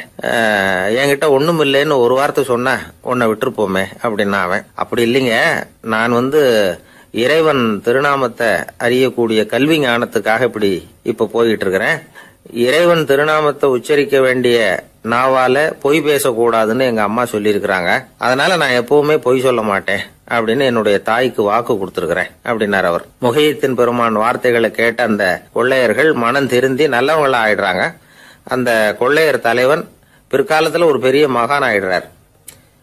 பெரியவர்கள் வாழ்க்கையில நடக்கிற இது மாதிரி சம்பவங்கள் தான் நாம நல்ல விதமா வாழறதுக்கு துணையா இருக்கும். அந்த காலத்துல கொள்ளையர்களே பெரியவங்க செயலை பார்த்து மனம் திருந்தி இருக்கிறாங்க. இந்த காலத்துல யாரு இப்படி இருக்கிறா? இந்த காலத்துல மகான் ஒருத்தரை பார்த்தேன், எனக்கு வேண்டியப்பட்ட மகான். ஏங்க நீங்களும் மகான் ஆகிறதுக்கு முன்னாடி கொள்ளை அடிச்சுட்டு இருந்தீங்களா அப்படின்னு கேட்டேன். அவர் மெதுவா கண்ணை திறந்து என்ன நிமிர்ந்து பார்த்தார். அப்படி இல்லப்பா, நான் கொள்ளை அடிக்கிறதுக்காகத்தான் மகானாவே ஆகி இருக்கிறேன் அப்படின்னு சொல்லிவிட்டு மறுபடியும் கண்ணை மூடிட்டார். மனிதர்கள்ல சில பேரு ரொம்ப வித்தியாசமா நடந்துக்குவாங்க. மற்றவங்களுக்கு அது ரொம்ப ஆச்சரியமா கூட இருக்கும். அந்த ஆள் ஒரு மாதிரி பார்த்து நடந்துக்கோ அப்படின்னு கூட சொல்றது உண்டு. இவங்களை பார்த்து நாம பித்து குளியும்போம். உளவியல் இவங்களை எக்ஸென்ட்ரிக்ஸ் அப்படின்னு சொல்லுது. இவங்களை மனநோயாளிகள்னு தவறா புரிஞ்சுக்க கூடாது. அவங்க வேற இவங்க வேற. எக்ஸென்ட்ரிக்ஸ் பத்தின சில விவரங்கள் ஒரு புத்தகத்துல இருக்கு. அதாவது ஸ்காட்லாந்துல ஒரு உளவியல் மருத்துவர் அதை எழுதியிருக்கிறார். அவர் பேரு டாக்டர் டேவிட் வீக்ஸ். அவருக்கு ஒரு உதவியாளர் இருந்தாராம். அவர் பேரு கேட் வுட். இவங்க 2 பேரும் சேர்ந்து இங்கிலாந்து பூரா சுத்தி பார்த்துருக்காங்க. 3 வருஷம் சுத்தினாங்களாம். நான் சொன்னது மாதிரி ஒரு மாதிரியா இருக்கிற ஆசாமிகள் பல பேரை சந்திச்சு பேசி அவங்கள பத்தி ஆய்வுலாம் நடத்தி இருக்கிறாங்க. அப்படி நடத்தி அதை ஒரு புஸ்தகமா எழுதியிருக்கிறாங்க. நிறைய பேசி பார்த்துட்டு அவங்க சொல்லியிருக்கிறத கேட்டா ரொம்ப ஆச்சரியமா இருக்குது. நாம இவங்களை பார்த்து பித்துக்குழிங்கிறோம், எக்ஸென்ட்ரிக்ஸ் அப்படின்னு சொல்றோம், கிண்டல் கூட பண்றோம். ஆனா அவங்களோட அறிவு ரொம்ப தெளிவானதான். இந்த ஆராய்ச்சியாளர்கள் சொல்றாங்க. அவங்க உடல் நலமும் ரொம்ப நல்லா இருக்குதான், உடம்புலயும் எந்த கோளாறும் இல்லையா. அவங்களுக்கு மகிழ்ச்சியும் அதிகமா, ஆயுளும் அதிகமா. அவங்கள பல பேர் என்ன சொல்றாங்கன்னா, நீங்க நினைக்கிறது மாதிரி இல்லை நாங்க, ஆனா நாங்க மற்றவங்கள்ல இருந்து வேறுபட்ட தன்மை உள்ளவங்க அப்படிங்கிறத ஒத்துக்கிறாங்களாம். இந்த உலகம் பிறந்ததுல இருந்தே இப்படிப்பட்ட வித்தியாசமான ஆசாமிகளும் பிறந்திருக்கிறாங்க. சரி, அப்படிப்பட்டவங்க எப்படி இருப்பாங்க? இப்ப ஒரு மகாராஜா தன்னோட நாய்க்கு லட்சக்கணக்கில் பணம் செலவு பண்ணி கல்யாணம் பண்ணி வச்சிருக்கிறார். ஒரு கோடீஸ்வரர் தான் வளர்த்துக்கிட்டு இருந்த பூனைகளுக்கு தன்னோட சொத்து பூராவை எழுதி வச்சிருக்கிறார். இது மாதிரி ஒருத்தர் 2 பேர் இல்லை, நிறைய பேர் உண்டு. சில பேர் எப்படி தெரியுமா, அவங்களுக்கு வசதியில் எந்த குறையும் இருக்காது. வீடு, காரு, பணம் எல்லாம் தாராளமா இருக்கும். அப்படி இருந்தாலும் அவங்க கிட்ட ஒரு பழக்கம் இருக்கும். யாராவது ஒரு நண்பர் வீட்டு விசேஷத்துக்கு போயிருப்பார், இல்லைன்னா ஒரு கடைக்கு போயிருப்பார். அவங்க ரொம்பவும் மரியாதையா வரவேற்று எல்லாம் பண்ணிட்டு இருப்பாங்க. ஆனா இவரு அவங்களுக்கு தெரியாம ஏதாவது ஒரு பொருளை திருடி பாக்கெட்ல போட்டுட்டு வந்துருவார். அப்படி வந்தாதான் இவருக்கு திருப்தி. பல பேர் அவங்க வளர்த்த பிராணிகளுக்கு பளிங்கு கல்லால சமாதி கட்டி வச்சிருக்கிறாங்க. இப்படிலாம் பண்றாங்க. பல பேர் அவங்களுக்கு பிடித்தமான ஒருத்தர் எப்படியோ அதே மாதிரி தலைமுடி, தாடி வச்சுக்கிறது, உடை உடுத்திக்கிறது, மலை குகையில போய் குடியிருக்கிறது, இப்படி எவ்வளவோ வினோதமான நடவடிக்கைகள். இவங்களையெல்லாம் ஆய்வு பண்ணின டாக்டர் வீக்ஸ் என்ன சொல்றாரு தெரியுமா? பொதுவா இவங்க உயர்ந்த புத்திசாலிகளா இருக்கிறாங்க. ஒருமைப்பட்ட மனம், கருமையுமே கண்ணான பண்பு, தனிமையை நாடுற மனப்பான்மை எல்லாம் இவங்களுக்கு உண்டு. அவங்கள பல பேர் அவங்க பெற்றோருக்கு முதல் குழந்தை அல்லது ஒரே குழந்தை இப்படிதான் இருக்கிறாங்க. இது மாதிரியானவங்க பெண்கள் 1 பங்குன்னா ஆண்கள் 2 பங்கு. இவங்கெல்லாம் ஆக்கப்பூர்வமான செயல் செய்யறாங்க. அப்படிப்பட்டவங்களா தான் இருக்கிறாங்க. அடுத்தவங்க கிட்ட அன்பு காட்டுறவங்களா இருக்கிறாங்க, உற்சாகம் ஊட்டுறவங்களா இருக்கிறாங்க. அவங்களுடைய ஆக்கப்பூர்வமான பணிகளுக்கு ஊக்கம் கொடுத்தா அவங்க மன சந்தோஷமும் உடல் நலமும் பெருகும், ஆயுளும் கூடும். இதெல்லாம் அந்த டாக்டருடைய கண்டுபிடிப்பு. பித்துக்குழித்தனத்துக்கும் மனநோய்க்கும் வித்தியாசம் உண்டுங்கிறத சொல்றதுதான் இந்த தகவல். அதனால 2ம் ஒண்ணுன்னு நினைச்சிடக்கூடாது. ஒரு நண்பன் ஒருத்தனை பத்தி சொல்றோம். அவன் எந்த வகைன்னு நீங்களே முடிவு பண்ணுங்களேன். அவன் ஒரு கல்யாண வீட்டுக்கு போய் சாப்பிட்டுட்டு வெளியில வந்தோம். அவங்க கூட வெளியில வந்த உடனே ரொம்ப நேரமா தன்னோட செருப்பை தேடிக்கிட்டு இருந்தான். என்னப்பா இன்னுமா உன் செருப்பு கிடைக்கல அப்படின்னு கேட்டோம். இல்ல என்னது முன்னாடியே கிடைச்சுட்டுது, அதை விட நல்லதா ஏதாவது கிடைக்குமான்னு பாக்குறேன் அப்படின்னா. அவன் பத்திரிகையில வர்ற செய்திகளை கூட நகைச்சுவையா சொல்றது உண்டு. அதாவது அதை நேரடியா சொன்னா வானொலியில அனுமதிக்க மாட்டாங்க சில விஷயங்களை. அது சின்னாருக்கு கௌரவ குறைச்சல். அதை வேடிக்கை கலந்து நகைச்சுவோடு சொல்லும் பொழுது அதை அனுமதிச்சிருவாங்க. அப்ப அந்த விசாரணை கமிஷன் அது நிறைய நடந்துகிட்டு இருந்தது. டெல்லியில இருந்து அமலாக்க பிரிவு அதிகாரிகள்லாம் வராங்க போறாங்கன்னு பத்திரிகையில அமர்க்கலப்பட்ட இடம். அந்த நேரம் நான் ஒரு ரேடியோவில் ஒரு செய்தியை தயார் பண்றோம். அப்ப என்ன பண்ணேன்னா, இது மாதிரி அந்த பத்திரிகை செய்தியை வச்சுக்கிட்டே ஒரு செய்தி சொன்னோம், இன்னொரு தகவல் சொல்லி. அதனால ஒருத்தன் தமிழ்நாட்டுல ஒரு ஆள், அவன் திடீர்னு கோடீஸ்வரன் ஆயிட்டான். நேற்று வரைக்கும் சாதாரணமா இருந்தா இன்னைக்கு கோடீஸ்வரன் ஆயிட்டான். டெல்லியில இருந்து 2 அதிகாரிகள் வராங்க. எப்படி அவன் பணம் சேர்த்தான்னு கண்டுபிடிக்கிறதுக்கு அவனை கூப்பிட்டு 2 அதிகாரிகளும் எப்படிடா பணம் சேர்த்த? நான் ஒன்னும் தப்பான வழியில பணம் சேர்க்கல சார், நான் பந்தயம் கட்டியே பணக்காரன் ஆயிட்டேன். பந்தயம் கட்டி எப்படிடா பணக்காரன் ஆக முடியும் அப்படின்னா, நீங்க நம்புங்க சார், நான் பந்தயம் கட்டி தான் பணக்காரன், தப்பான வழியில சேரல சார். பந்தயம் கட்டி எப்படா கோடீஸ்வரன் அப்படின்னா நாங்க நம்ப முடியாதுன்னு இருக்கான் விசாரிக்க வந்தவன். அப்படின்னா உங்ககிட்ட ஒரு பந்தயம் கட்டட்டோமான் இருக்கான் விசாரிக்க வந்தவன்ட்டிய. என்னடா பந்தயம் அப்படின்னா, ஒண்ணுமில்ல சார், இது என் கண்ணு, இது என் பல்லு, என் கண்ணை என் பல்லாலேயே கடிக்கிறேன், எவ்வளவு பந்தயம் விசாரிக்க வந்தா 100 ரூபாய் எடுத்து வச்சான், இதை ப்ரூவ் பண்றான்னு. அப்படியே கண்ணை எடுத்துட்டான். அது பளிங்கு கண்ணு, ஏற்கனவே ஒரு கண்ணு பளிங்கு கண்ணு வச்சுனா எடுத்து கடிச்சு விட்டான். இது விசாரிக்க வந்தாலும் 100 ரூபாய் விட்டுட்டு நிக்கிறான். எப்படி பணம் சேர்த்தான்னு வந்தவன் உடனே இன்னொருத்தன், இவன்ட்ட என்னடா பேச்சு கொடுக்காரா, நம்ம பணம் தான் அங்க போயிட்டு இருக்கு, உனக்கு விசாரிக்க தெரியல, போடா நான் விசாரிக்கிறேன்னு அடுத்தவன் வந்தான்.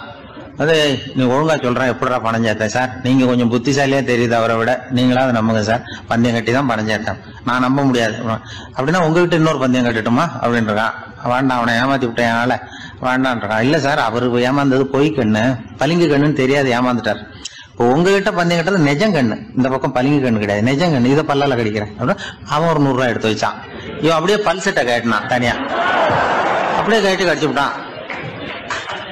அதையும் விட்டுட்டான். இவன் உடனே 2 பேரும் இவன்கிட்ட பேச பேச நம்ம பணம் தான் அவன்கிட்ட போயிட்டு இருக்கு, இவன் எப்படி பணம் சேர்த்தான்னு கண்டுபிடிக்கிறதுக்கு டெல்லியில இருந்து வந்திருக்கோம், மேற்கொண்டு பேசாத, பேச பேச பந்தயம் கட்டுவான்.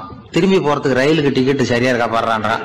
அவன் கரெக்டா எண்ணி பார்த்து கரெக்டா இருக்குப்பா, மேற்கொண்டு பேசாத, அவன்கிட்ட நம்ம போயிடுவோம், போய் நம்ம அதிகாரிகிட்ட சொல்லிடுவோம்னு சொல்லி போயிட்டு வரேன் சார் அப்படின்னு சொல்லிட்டு மரியாதை போயிட்டாங்க.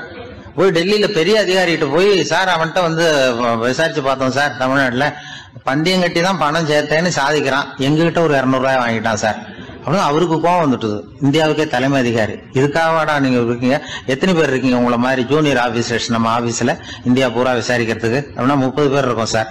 30 பேருக்கு அனுபவம் பத்தாது, நான் இந்தியாவுக்கே தலைமை அதிகாரி, அனுபவம் ஜாஸ்தி, உங்களுக்கு ட்ரைனிங் கொடுக்கணும் எப்படி ஒருத்தரை விசாரிக்கிறதுன்னு. 30 பேரும் ஒரு ரூம்ல வந்து உட்காருங்க, ஒரு ஆள் போய் அந்த ஆளை தமிழ்நாட்டில இருந்து நீங்க கூப்பிட்டுட்டு வா, வர்ற வரைக்கும் அவன்கிட்ட பேசாதீங்க, பந்தயம் கட்டுவான், மெதுவா கொண்டு வந்து நிறுத்து அப்படின்னா ஒரு ஆள் வந்து ஸ்பெஷலா கூப்பிட்டு போட்டான். இது மாதிரி மேடையில நிறுத்திவிட்டு ஒரு தலைமை அதிகாரி 30 ஜூனியர் அதிகாரிகள் அவங்களுக்கு பயிற்சி கொடுக்குறார். இவனை பார்த்து, ஒழுங்கா சொல்லு, எப்படி பணம் சேர்த்த, நான் இந்தியாவுக்கே தலைமை அதிகாரி, என்கிட்ட உண்மையை ஒத்துக்கிட்டீங்கன்னா உன்னை அப்ரூவர் ஆக்கிடுவேன் அல்லது தண்டனையை குறைப்பேன், அந்த அதிகாரம்லாம் என்கிட்ட உண்டு, ஒழுங்கா சொல்லு அப்படிங்கிறார்.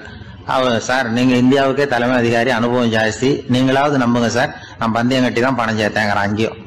இங்கேயே வந்து இப்படி சாதிக்கிறேன், உன்னை நம்ப முடியாதரா அப்படின்னா உங்ககிட்ட ஒரு பந்தயம் கட்டட்டுமா நானா அவர்கிட்ட போய், வேணாண்டா என் ஆளை ஏமாத்தி விட்டேன் அப்படின்னா. இல்ல சார், அவங்க ஏமாந்தது என் உடம்ப பத்தின ரகசியம், என் கண்ணு பளிங்கு கண்ணுன்னு தெரியாது, நான் பல்செட்டு கட்டியிருந்தது தெரியாது, ஏமாந்துட்டாங்க. இப்ப நான் உங்ககிட்ட கட்டுற பந்தயம் உங்க உடம்ப பத்தின ரகசியம்.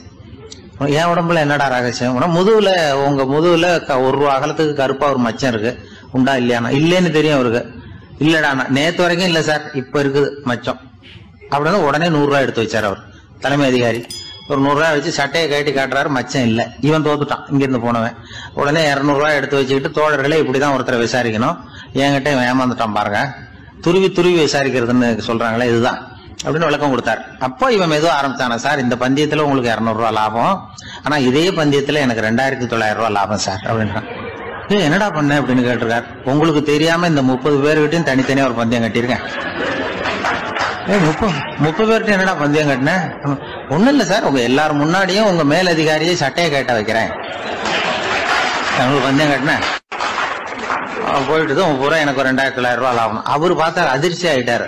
தலைமை, சார் நீங்க போங்க சார் அப்படின்னு சொல்லி ஒரு ஆளை கொண்டு போய், சாரை கொண்டு போய் மரியாதையா பக்கத்து ரூம்ல விட்டுவாங்க, இனிமே அவர்கிட்ட யாரும் பேசாதீங்க வாங்கன்னு சொல்லிவிட்டு, அதுக்கப்புறம் தோழர்களே, இவர் பேச ஆரம்பிச்சாரு, தோழர்களே இனிமே யாரும் தமிழ்நாட்டு பக்கம் விசாரிக்க போகாதீங்க, நீங்க யாராவது போறதுன்னா மத்திய பிரதேசம், உத்தரப்பிரதேசம், இப்படி எத்தனையோ பிரதேசம் இருக்கு, போயிட்டு வாங்க, தமிழ்நாட்டுக்கு மட்டும் போகாதீங்க, ஏன்னா அங்க போனா நம்ம பணத்துக்கு ஆபத்து வந்துருது அப்படின்னு சொன்னாருன்னு. இந்த கதையை ரேடியோல சொன்னேன். இந்த கதையை உண்மை சம்பவமா சொன்னா அனுமதிச்சிருக்க மாட்டாங்க. இந்த நகைச்சுவைக்கு உள்ள மரியாதை என்னன்னா, அது ஒரு கதை மாதிரி உண்டு பண்ணி இப்படி சொன்னதும், இதுல என்ன என்னுடைய விசேஷம்னா, இந்த ஸ்கிரிப்டை வாங்கிட்டு வர சொல்லி மந்திரியினுடைய பிஏ வந்தார். ஒரு மந்திரி அப்ப இருந்தவர், அவர் பிஏ அடிக்கடி வருவார். வந்து இந்த போன நேற்று முந்தா நாள் ரேடியோவில் சொன்ன அந்த இன்னொரு தகவல் காப்பி ஒண்ணு வாங்கிட்டு வா அப்படி இப்படின்னு கூப்பிடுவார். மேடையில பேசுறதுக்கு எங்களுக்கு தேவை, உபயோகப்படும்னு கேட்பார். அவரு இந்த நிகழ்ச்சி வந்தப்போ உடனே அன்னைக்கு வந்துட்டார் அந்த பிஏ. இன்னைக்கு காலையில சொன்னீங்களே சார், மந்திரி கேட்கிறாரு மேடையில பேசுறதுக்கு அப்படின்னு. நான் அப்பதான் ஆச்சரியப்பட்டேன். பாருங்க, இந்த நகைச்சுவைக்கு உள்ள மரியாதை. அவரே கேட்கிறார், சொல்லப்பட்டதே அவரை பத்தி தாங்கிறது தெரியாம அவரே எப்படி சொல்ல, அதுதான் சிரிப்புக்கு உள்ள மரியாதைங்கிறது. அது யாரை பத்தி சொல்றோமோ அவருக்கு தெரியாம கூட சொல்லலாம் அதை. அப்படி இது உண்மையில நடந்த சம்பவம். அந்த அமைச்சர் இப்ப இல்ல, உயிரோட எல்லாம் இப்ப இருந்து வாங்கிட்டு இருந்தார். திருநெல்வேலி மாவட்டத்தில் கோவில்பட்டிக்கு பக்கத்தில் உள்ள ஊர் கடம்பூர். காமராசர் முதலமைச்சராக இருந்த காலம். கடம்பூரில் ஒரு பள்ளி சீரமைப்பு மாநாடு நடக்குது. அந்த பக்கத்தில் உள்ள பள்ளிக்கூடம்லாம் அதில் கலந்துக்குது. கண்காட்சி வேற. ஊர் பூரா விழா கோலம். மறுநாள் மாநாடு நடக்க போகுது. ஆனால் முதல் நாளே மழை பிடிச்சிக்கிட்டுது. மறுநாளும் அது விடாமல் பேஞ்சிக்கிட்டு இருக்குது. காமராசர் காலையிலேருந்து பல்வேறு நிகழ்ச்சிகளில் கலந்துக்கிட்டு சாயந்தரமாக கடம்பூருக்கு வந்து சேர வேண்டியவர். மழை பேஞ்சிக்கிட்டு இருக்கிறதுனால நிகழ்ச்சி ரத்தாயிடுமோ என்னமோ அப்படின்னு எல்லாரும் சந்தேகப்பட்டுக்கிட்டு இருக்கிறாங்க. அவர் கோவில்பட்டி பயணிகள் விடுதியில் இருக்கிறார். கடம்பூர்லேருந்து சில பேர் போய் அவரை சந்திக்கிறாங்க. மழை பெஞ்சிக்கிட்டு இருக்குதே, என்ன செய்யலாம் அப்படின்னு கேட்குறாங்க. மழை பெஞ்சா நல்லது தானே, அதுக்காக மாநாட்டை எதுக்காக ரத்து செய்யணும்? ஆசிரியர்கள் எவ்வளவு கஷ்டப்பட்டு ஏற்பாடு பண்ண மாநாடு, கட்டாயம் வந்துடுறேன் அப்படின்னாராம் காமராசர். உடனே புறப்பட்டார். மழையை பொருட்படுத்தாத மக்கள் கூட்டம், அது கலையாமல் காத்துக்கிட்டு இருக்கிறாங்க அவ்வளோ பேரும். தலைவர் வந்துட்டார்னு தெரிஞ்சது ஜனங்களுக்கு ஏகப்பட்ட உற்சாகம். ஜனங்கள் அவ்வளவு உற்சாகமாக வரவேற்றாங்க. மாநாடு ஆரம்பமாச்சு. மலர் மாலைகள் மலை மாதிரி குவிய ஆரம்பிச்சுட்டுது. வரிசையாக ஒவ்வொரு கல்வி நிலையம் சார்பாகவும் வரவேற்பு பத்திரம் வாசித்து கொடுக்குறாங்க. என்ன வாசிக்கிறாங்கங்கிறத காமராசர் கூர்ந்து கவனிக்கிறார். ஏகப்பட்ட புகழ் மொழிகள், ரொம்ப பாராட்டி புகழ்ந்து என்னென்னமோ வாசிச்சுக்கிட்டு இருக்கிறாங்க. கொடை வள்ளலே, குணக்குன்றே, மலையே, கடலே, இப்படி தமிழ் மொழியில் பாராட்டுறதுக்கு எத்தனை வார்த்தைகள் உண்டோ அத்தனையும் அதில் சேர்த்துருக்குறாங்க. காமராசர் பொறுமை இழந்துட்டார். போதும் போதும், உங்கள் எல்லாரையும் பார்த்து 2 வார்த்தை பேசிவிட்டு போகிறதுக்காக தான் நான் வந்திருக்கிறேன். எல்லாரும் மழையில் சிரமப்பட்டு நின்றுக்கிட்டு இருக்கிறீங்க, இப்படி என்ன புகழ்ந்து படிச்சுக்கிட்டே இருந்தால் எப்படி அப்படின்னாராம். அதுக்கப்புறம் பேசி முடிச்சிருக்கிறார். மாநாட்டு நிகழ்ச்சிகள் முடிஞ்சதும் இன்னொரு நிகழ்ச்சியில் கலந்துக்கிறதுக்காக புறப்பட்டாராம். ஒரு திறந்த ஜீப்பில் அவரை ஊர்வலமாக அழைச்சிக்கிட்டு போயிருக்கிறாங்க. தெருவில் 2 பக்கமும் ஏகப்பட்ட கூட்டம். அங்கங்கே ஜீப்பை நிறுத்தி ரோஜா மாலை, ஜருக மாலை இப்படி போட்டுக்கிட்டே இருக்கிறாங்க.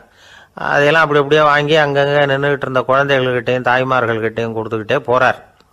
அந்த சமயத்தில் கூட்டத்துக்கு அப்பால் ஒரு பெரியவர் கையில் ஒரு மல்லிகை சரத்தோடு நின்றுட்டு இருக்கிறார். அவரால் முண்டி அடிச்சுக்கிட்டு முன்னால் வர முடியல. காமராசர் இதை கவனிக்கிறார். அவ்வளவுதான், உடனே நிறுத்தப்பா வண்டியை அப்படிங்கிறார். ஜீப்பு நிற்கிது. டிரைவரை பார்த்து, அதோ பார், அங்கே ஒருத்தர் நிற்கிறார் பார், அவரை இங்கே அழைச்சிட்டு வா அப்படின்னாராம். கூட்டம் வழி விடுது. அந்த பெரியவரை கிட்டத்தில் அழைச்சிட்டு வர்றாங்க. காமராசர் அவரை பார்த்து, வாங்க வாங்க, நல்லா இருக்கீங்களா அப்படின்னு சத்தம் போட்டு உற்சாகமாக விசாரிக்கிறாராம். பெரியவர் கண்களில் கண்ணீர், பேச்சு வரல. மல்லிகை சரத்தை அவருக்கு போடுறார். கொஞ்ச நேரம் அவர்கிட்ட பொறுமையாக பேசிக்கிட்டு இருந்துட்டு அவரை அனுப்பி வைக்கிறார் காமராசர். பெரியவர் போனதுக்கு அப்புறம் காமராசர் பக்கத்தில் இருந்தவங்க கிட்ட சொல்கிறார் அந்த பெரியவரை பற்றி. அந்த காலத்தில் ரொம்ப கஷ்டப்பட்டவர் இவர், ஜெயிலுக்கு போனவர் அப்படின்னு ரொம்ப உருக்கமாக நெகிழ்ந்து போய் சொல்கிறார். இதில் ஒரு விஷயத்தை கவனிங்க.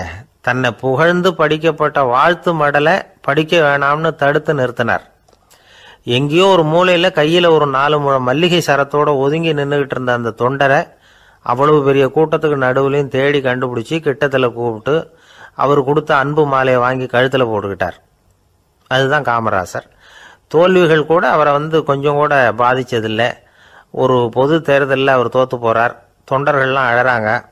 அதில் ஒருத்தர் மெதுவாக காமராசர்கிட்ட போய், என்ன தலைவரே, நீங்கள் கூட தோற்று போயிட்டீங்களே அப்படின்னு கலக்கமாக சொல்லியிருக்கிறார்.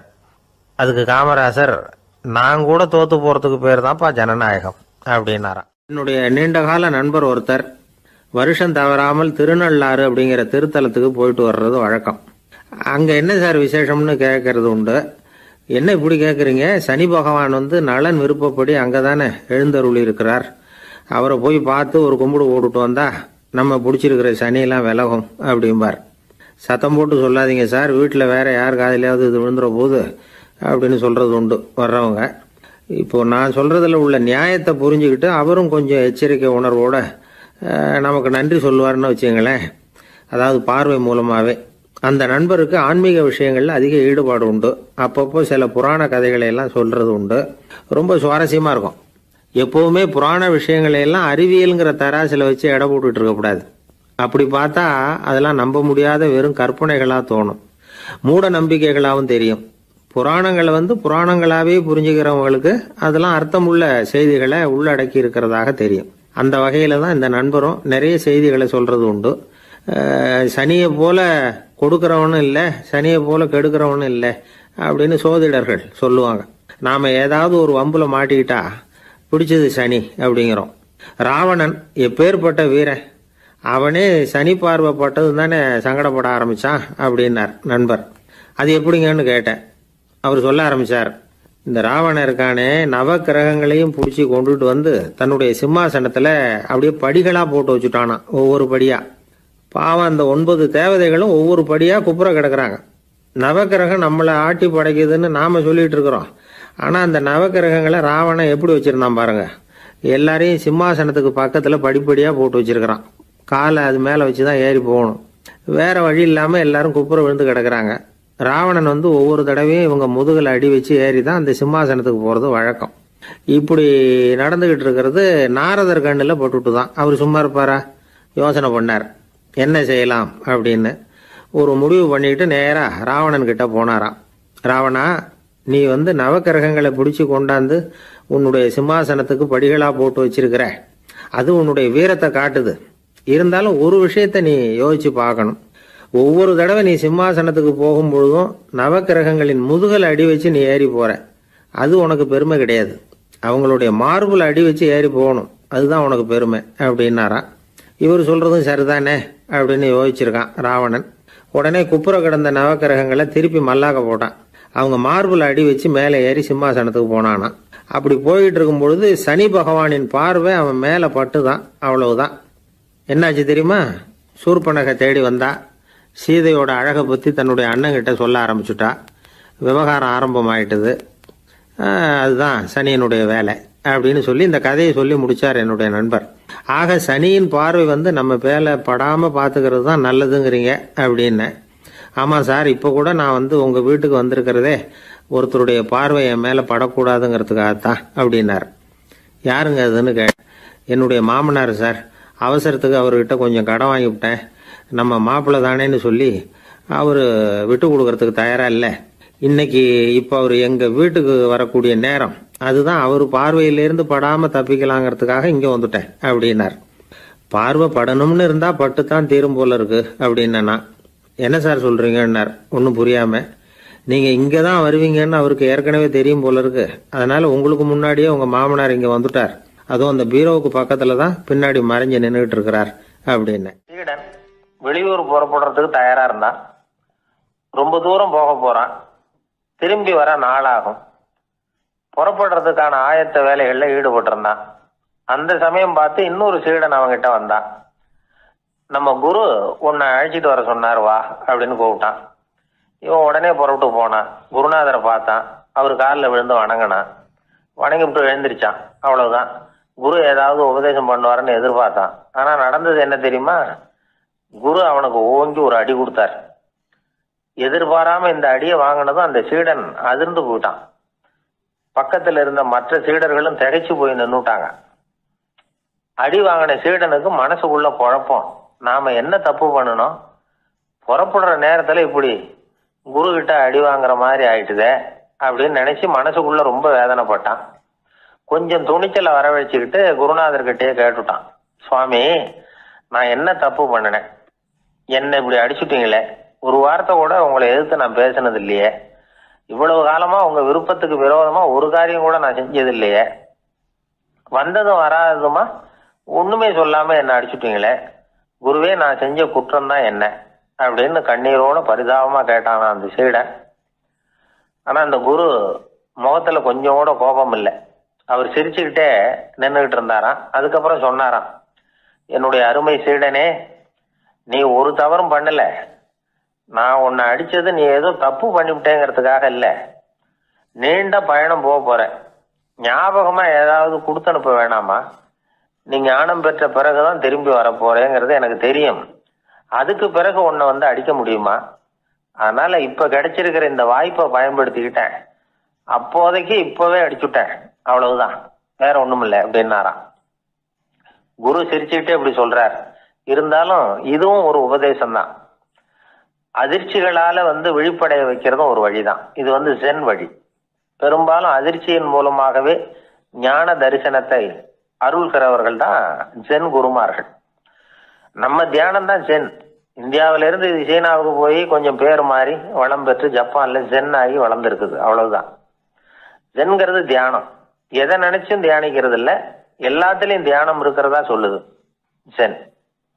பேசுறது, இருக்கிறது, நடக்கிறது, சாப்பிடுறது, சிரிக்கிறது, தூங்குறது, தொழில் செய்யறது அல்லது சும்மா இருக்கிறது எல்லாமே தியானம் தான். சென்கிறது ஒரு சுய தரிசனம், தன்னைத்தானே அடையாளம் கண்டுகொள்கிறது தான் அது. இல்லாத எதையும் தேடி கண்டுபிடிக்கிறது இல்லை.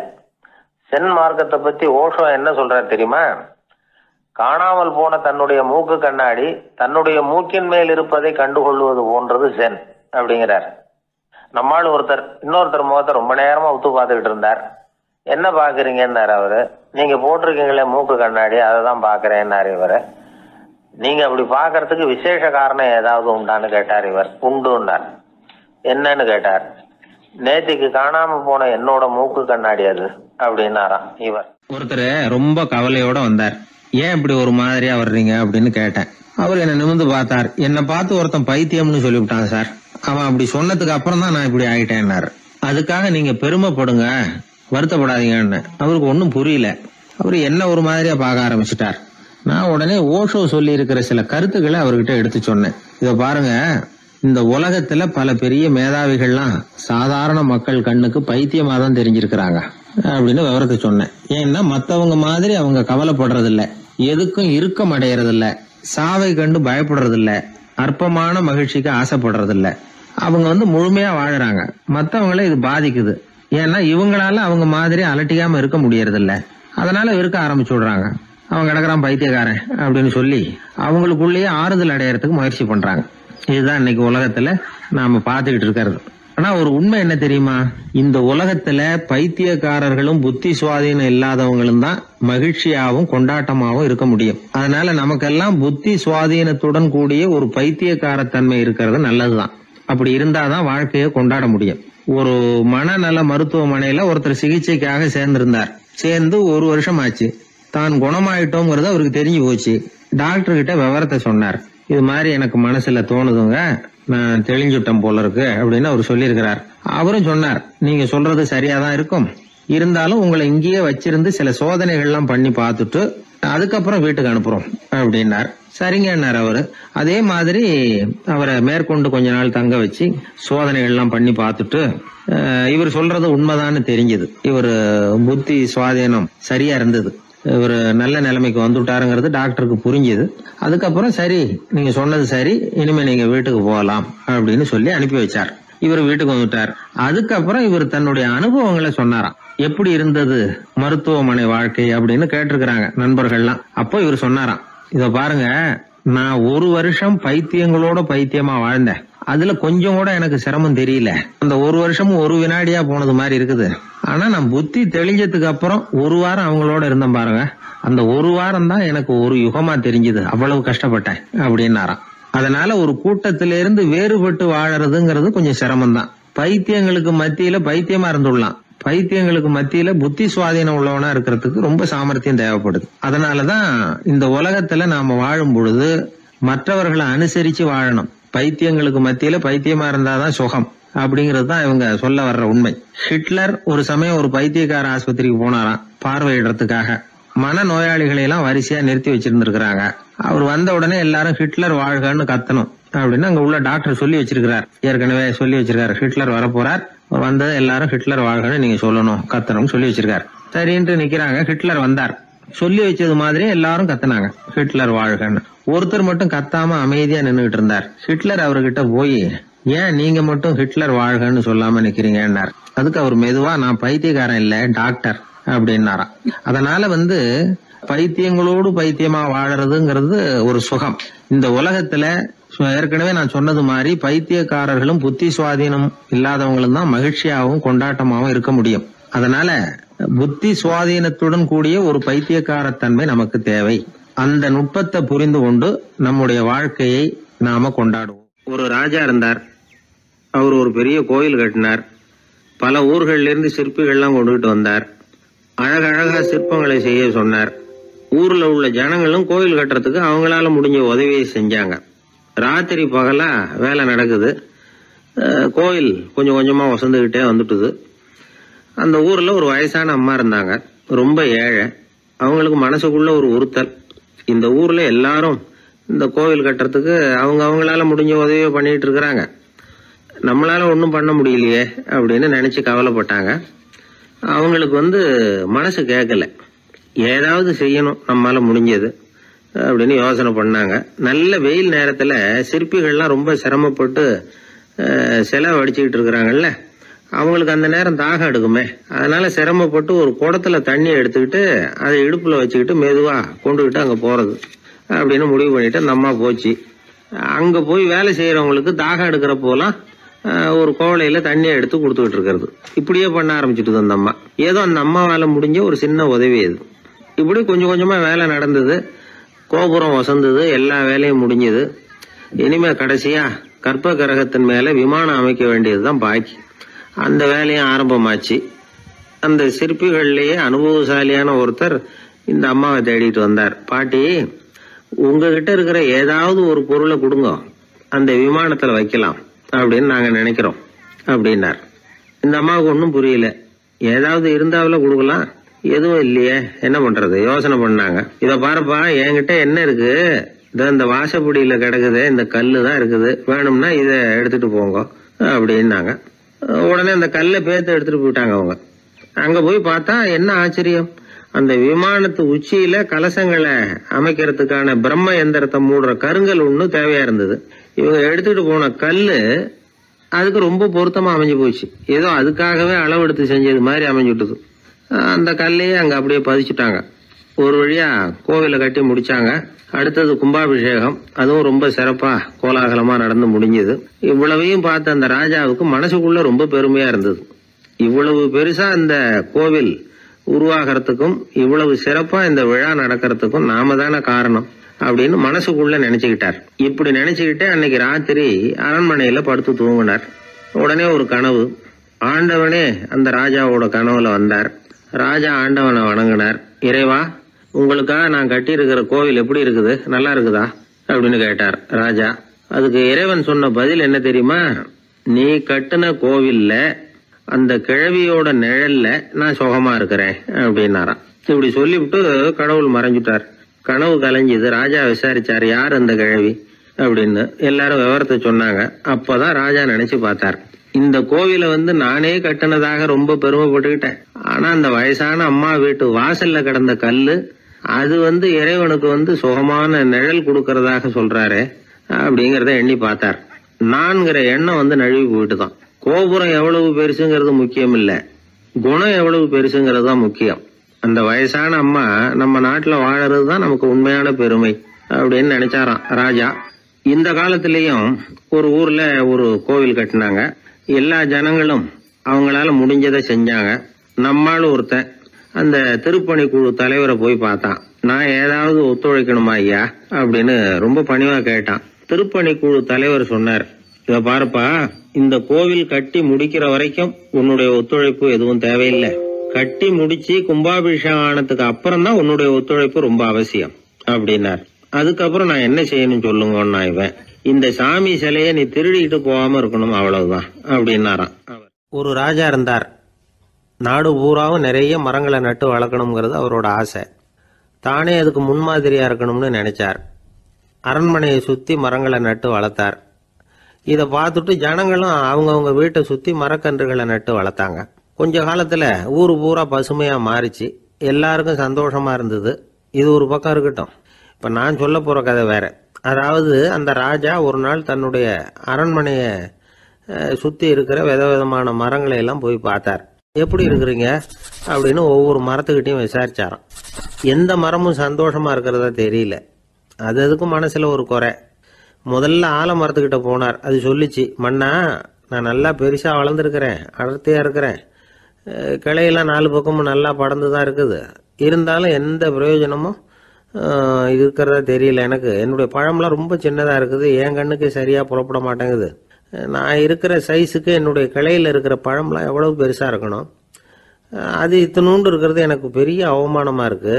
இப்படி இங்க நின்றுகிட்டு இருக்கிறதே ரொம்ப கூச்சமா இருக்கு. ஒரு நல்ல புயல் வந்ததுன்னா பேசாம சாஞ்சு விடலாமான்னு பாக்குறேன் அப்படின்னு புலம்புது ஆலமரம்.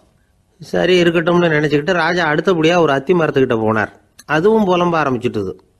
நான் கூட பெரிய மரம் தான், இல்ல இலையெல்லாம் அழகா தான் இருக்குது, பழம் அழகா இருக்குது, இருந்தாலும் உள்ள விஷயம் இல்லையே. அத்தி பழத்தை புட்டு பார்த்தா அத்தனையும் சொத்த அப்படின்னு பழமொழியே உண்டாயிட்டுதே. இப்படி ஒரு கெட்ட பேரோட நான் இருக்கணுமா அப்படின்னு புலம்புது அது. சரி இது இருக்கட்டும் அப்படின்னு சொல்லி அடுத்தபடியாக வேப்ப மரத்துக்கிட்ட போனார். அது தன்னுடைய வேதனையை வெளியிட்டது. எனக்கு எவ்வளவோ மருத்துவ குணங்கள்லாம் இருக்கிறதா சொல்லிக்கிறாங்க, இருந்தாலும் என்ன பிரயோஜனம், என்னுடைய பழத்தை மனிதர்கள் யாரும் விரும்பி சாப்பிட்றது இல்லையே அப்படின்னுது. ராஜா அடுத்தாப்புல இருந்த ஒரு பனை மரத்துக்கிட்ட போனார். நான் நல்லா உயரமாக தான் வளர்ந்துருக்கிறேன், மற்ற மரங்கள்லாம் என்னை அண்ணாந்து தான் பார்க்கணும், இருந்தாலும் என்கிட்ட நிழலுக்காக யாரும் ஒதுங்கிறது இல்லையே அப்படின்னுது. என்ன இது எல்லா மரமும் இப்படி திருப்தி இல்லாமல் இருந்துகிட்டு இருக்குதே அப்படின்னு நினச்சிக்கிட்டே ராஜா அடுத்தபடியாக அங்கே இருந்த ஒரு பைன் மரத்துக்கிட்ட போனார். அழகாக உயரமாக பசுமையாக தான் இருந்தது, ஆனால் பழமோ பூவோ கிடையாது. அதை நினச்சி அது வருத்தப்பட்டுக்கிட்டு இருக்குது. ஓக் மரம் அது ஒன்று நின்றுட்டு இருந்தது. அது என்ன சொல்லிச்சுன்னா, இலையுதிர் காலத்தில் என் மேலே இருக்கிற எல்லா இலைகளும் உதிர்ந்து போடுது, முடி கொட்டின மனிதர்கள் மாதிரி மொட்டையாக நான் நிற்க வேண்டி இருக்குது, என்ன வாழ்க்கை இது அப்படின்னு சொல்லி அழுத்துக்கிட்டது. சரி புளிய மரம் என்ன சொல்லுது பார்ப்போம்னு அதுகிட்ட போனால், என்னுடைய நிழலில் யாருமே தங்க மாட்டாங்க, உடம்புக்கு சூடுன்னு ஒதுங்கி போயிடுவாங்க, அடிமரத்தை பார்த்தீங்கன்னா பட்டையெல்லாம் உறிஞ்சி பார்க்கறதுக்கே கேவலமாக இருப்பேன் அப்படின்னுது அது. முருங்கை மரம் என்ன சொல்லிச்சு தெரியுமா, என்னுடைய இலை காயெல்லாம் சாப்பிட்றவங்களுக்கு சத்து கொடுக்கறது வாசவம்தான், ஆனால் என் உடம்புல சத்தே கிடையாது, கொஞ்சம் வேகமாக காற்று அடிச்சதுன்னா முறிஞ்சி விழுந்துடுறேன், என்ன வாழ்க்கை இது அப்படின்னு சொல்லி அது வருத்தப்பட்டது. ராஜா யோசனை பண்ணார், என்ன இது மரங்கள் பூமியின் வரங்கள்னு சொல்கிறோம், மழை பெய்யறதுக்கு அதுதான் காரணம், பூமி செழிப்பாக இருக்கிறதுக்கும் அதுதான் காரணம், வீடு கட்டுறதுக்கு மரம், நாற்காலி செய்ய உபயோகப்படுத்துறதுக்கும் அதுதான் உபயோகப்படுது, மனுஷனுக்கு வேண்டிய ஆகாரங்களையும் கொடுக்குது, இப்படிலாம் இருந்தும் எல்லா மரமும் நிம்மதி இல்லாமல் இருந்துகிட்டு இருக்குதே அப்படின்னு நினைச்சார். அப்போ அங்கே இருந்த ஒரு மகிழ மரம் அவர் கண்ணில் பட்டுது. அந்த மரம் மட்டும் கொஞ்சம் நிம்மதியாக மகிழ்ச்சியாக இருக்கிறது மாதிரி தெரிஞ்சுது. உடனே ராஜா அதுகிட்ட போனார். உனக்கு மனசில் எதுவும் குறை இல்லையான்னு கேட்டார். இல்லை, நான் சந்தோஷமாக தான் இருக்கேன்னு அந்த மகிழ மரம். அப்படியான்னு ஆச்சரியமாக கேட்டார் ராஜா. ஆமாம் மன்னா, இந்த இடத்துல நீங்கள் ஒரு முருங்கை மரத்தையோ வேப்ப மரத்தையோ கூட நட்டிருக்கலாம், ஆனால் இந்த இடத்துல நடுறதுக்கு என்ன தேர்ந்தெடுத்திருக்கிறீங்க, அதுவே எனக்கு பெருமை, அதுவே எனக்கு திருப்தி அப்படின்னு தான் மகிழ மரம். மகிழ மரம் சாதாரணமாக தான் இருக்கும், இளம் மஞ்சள் நிறத்தில் பூக்கள், அது காய்ந்தும் மனம் வீசும். மகிழ மரம் மாதிரி மன திருப்தியோடு வாழறதுக்கு நாம் கற்றுக்கணுமா. நாம் இந்த உலகத்தில் ஒரு நாயாவோ நரியாவோ கூட பிறந்திருக்கலாம், மனுஷனாக பிறந்திருக்கிறோம், அதுவே பெருமை தானே. இந்த நிறைவு தான் மகிழ்ச்சியின் ரகசியம். ஒரு பையன் அப்பா கிட்ட போய், அப்பா நீங்கள் இந்த உலகத்தில் ஒரு மனுஷனாக பிறந்தது என்னோட அதிர்ஷ்டம் நானா. ஏண்டா அப்படி சொல்கிறேன்னு இருக்கார் அப்பா. நீங்கள் ஒரு கரடியாக பிறந்திருந்தா இந்நேரம் நானும் ஒரு கரடி குட்டியாக தானே இருந்திருப்பேன் அப்படின்னு நானா பையன். ஒருத்தர் ரொம்ப கவலையோடு உட்காந்துருந்தார். எதை பற்றி சார் கவலைப்படுறீங்கன்னு கேட்டோம். எதிர்காலத்தை பற்றி கவலைப்படுறேன்னார். ஏன்னு கேட்டோம். என்ன பண்ணுறதுன்னே தெரியல சார், எதிர்காலம் ஒரே இருட்டாக இருக்குது, பாதையே புரியலன்னார். இன்றைக்கி நம்ம இளைஞர்கள் பல பேருக்கு எதிர்காலம் இருட்டாக தான் தெரியுது. அவங்கெல்லாம் இந்த கதையை கொஞ்சம் கேட்கணும். ஒரு மலை அடிவாரத்தில் ஒரு சின்ன கிராமம். அந்த மலை ரொம்ப உயரமானது, அடர்த்தியாக செடி கொடிகள் மரங்கள் அதில் மண்டி கிடக்குது. பகல் வேளையில் இருட்டாக தான் இருக்கும், அவ்வளவு அடர்த்தி. அந்த மலை உச்சியில் ஒரு கோவில். முத நாள் ராத்திரியே புறப்பட்டாதான் காலையில் அந்த கோயிலுக்கு போய் சேர முடியும். கிராமத்து இளைஞன் ஒருத்தன் அந்த மலை உச்சிக்கு போக வேண்டியிருந்தது. கையில் ஒரு விளக்கை எடுத்துக்கிட்டு முத நாள் ராத்திரியே புறப்பட்டான். புறப்பட்டு போனவன் கிராமத்து எல்லையிலேயே நின்றுட்டான். ஏன் தெரியுமா? அவன் கையில் இருந்த விளக்கோட வெளிச்சம் 10 அடி தூரத்துக்கு தான் தெரியுது. அது வரைக்கும் தான் பாதை தெளிவாக இருக்குது, அதுக்கு அப்பால எல்லாம் ஒரே இருட்டாக இருக்குது, பாதை புரியல. இவன் யோசனை பண்ணி பார்த்தான். மனசுக்குள்ள ஒரு சந்தேகம். 10 அடி தூரம் தானே வெளிச்சம் தெரியுது, அப்படின்னா நாம் 10 அடி தூரம் தானே போக முடியும், அதுக்கு அந்தாண்ட ஒரே இருட்டாக இருக்குது, அதில் எப்படி நாம் நடந்து போகிறது, நாம் ரொம்ப தூரம் நடந்து போய் ஆகணுமே, அப்படிப்பட்ட நினப்பெல்லாம் அவனுக்கு வந்துவிட்டது. இதுதான் அவன் மனசில் ஏற்பட்ட தயக்கம். இப்படி யோசிச்சுக்கிட்டே அந்த இளம் ஆசாமி புறப்பட்ட இடத்துலயே நின்றுகிட்டு இருக்கிறான். அந்த சமயத்தில் ஒரு வயசான பெரியவர் அந்த பக்கமாக வந்தார். அவர் கையில் இதை விட சின்னதாக ஒரு விளக்கு வச்சிருந்தார். அது எப்படின்னா, அது ஒரு 5 அடி தூரத்துக்கு தான் வெளிச்சம் காட்டுது, அவ்வளவு சின்ன விளக்கு. அவரும் மலை உச்சிக்கு போகிறதுக்காக தான் வந்துகிட்டு இருக்கிறார். அவரை பார்த்து இவன் கேட்டான், என்ன பெரியவரே, இவ்வளவு சின்ன விளக்க வச்சுக்கிட்டு அவ்வளவு தூரத்துக்கு எப்படி மலையேற போறீங்க அப்படின்னு கேட்டான். நீ ஏன் இப்படி தயங்கிட்டே நிற்கிறேன்னு கேட்டார் பெரியவர். என்கிட்ட இருக்கிற விளக்கு 10 அடி தூரத்துக்கு தான் பாதையை காட்டுதுன்னா. இப்போ பெரியவர் சொன்னார், தம்பி, உன் கையில் இருக்கிற விளக்கு கொடுக்குற வெளிச்சத்தை வச்சு நீ முதல்ல 10 அடி தூரம் முன்னாடி போ. 10வது அடியில் போய் நின்றுக்கிட்டு பாரு. மறுபடியும் ஒரு 10 அடி தூரத்துக்கு பாதை தெரியும். இப்படி உன் கையில் இருக்கிற விளக்கு தொடர்ந்து வெளிச்சம் காட்டிக்கிட்டே இருக்கும். நீ முன்னேற முன்னேற அந்த வெளிச்சமும் முன்னேறும். அதனால் எத்தனை கிலோமீட்டர் தூரம் வேணும்னாலும் நீ இந்த 10 அடி தூரம் வெளிச்சத்தை வச்சுக்கிட்டே நீ போயிடலாம், புறப்படு அப்படின்னார். இப்போதான் அந்த பெரியவர் சொன்னது இளைஞனுக்கு பளிச்சுன்னு புரிஞ்சுதான். உடனே உற்சாகமாக புறப்பட்டான், உச்சிக்கு போய் சேர்ந்தான். இந்த கதையிலேருந்து நாம் புரிஞ்சுக்க வேண்டியது என்ன தெரியுமா? நீண்ட கால திட்டம் ஒன்று போடும் பொழுது நமக்கு முன்னாடி இருக்கிறத மறந்துட்டு மனசை போட்டு குழப்பிக்க கூடாது. உங்கள் கையில் என்ன இருக்கோ அதுலேயே உங்கள் எதிர்காலம் மறைஞ்சிருக்குது. கண் முன்னாடி தெரியறத வச்சு ஆரம்பிங்க, போக போக வழி தானா புலப்படும் அப்படிங்கிறார் ஒரு பெரியவர். பெரிய பயணங்களையெல்லாம் இப்படி தான் நடத்த வேண்டியிருக்கும். ஒவ்வொரு அடியாக எடுத்து வச்சா ஓடி போய் சேர்ந்து விடலாம். மலைச்சு போய் நின்றுட்டா நின்றுக்கிட்டே இருக்க வேண்டியது தான். நம்ம ஆள்லாம் ரொம்ப மோசமாக இருக்கிறாங்க. ஒருத்தன் அப்படி தான் நீண்ட தூர பிரயாணம் ஒன்று புறப்பட்டான். ரயில் போய்கிட்டே இருந்தது. கொஞ்சம் தூரம் போச்சு, பாதி வழியில் கையில் வச்சுருந்த டிக்கெட்டை காற்றுல விட்டுட்டான். ஐயோ என் டிக்கெட்டு போயிட்டுதே அப்படின்னு கத்த ஆரம்பிச்சுட்டான். பக்கத்தில் இருந்த பெரியவர் அவனை பார்த்து பரிதாபப்பட்டு, கவலைப்படாத தம்பி, போனால் போகுது, வேற டிக்கெட் வாங்கிக்கலாம் அப்படின்னு ஆறுதல் சொன்னார்.